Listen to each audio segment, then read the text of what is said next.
মেঘনা তীরে একপাশে কেটে রাখা জাহাজের লোহার শিট, অন্যদিকে মালবাহী জাহাজ থেকে লোহার পাত খুলতে ব্যস্ত শ্রমিকেরা।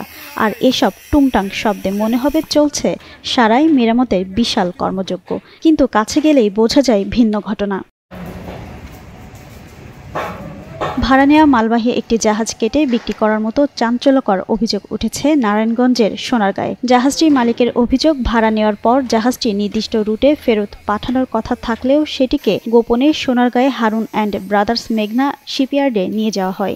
এরপর সেখানে জাহাজটি ভেঙে ফেলে খণ্ড খণ্ড অংশ বিক্রি করা হয়। স্কিন শুষ্করুক্ষ হয়ে যাবে বলে কি বাইরে যাবে না? জাস্ট 1 2 3 4 করো, স্কিনটাকে রিভাইভ করো। ঘটনার পর মালিক রাকেশ শর্মা 24 নভেম্বর থানায় মামলা করেন।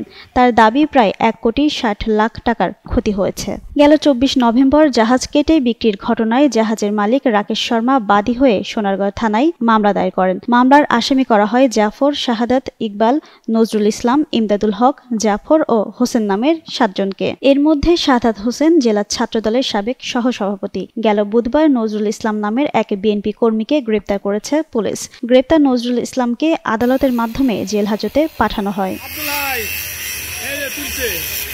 পুলিশ বলছে, এ ঘটনায় একটি সংঘবদ্ধ চক্র সক্রিয় থাকতে পারে। ঘটনার সঙ্গে জড়িতদের ধরতে অভিযান চলছে। ইতিমধ্যে নজরুল ইসলাম নামের একজনকে গ্রেপ্তার করা হয়েছে।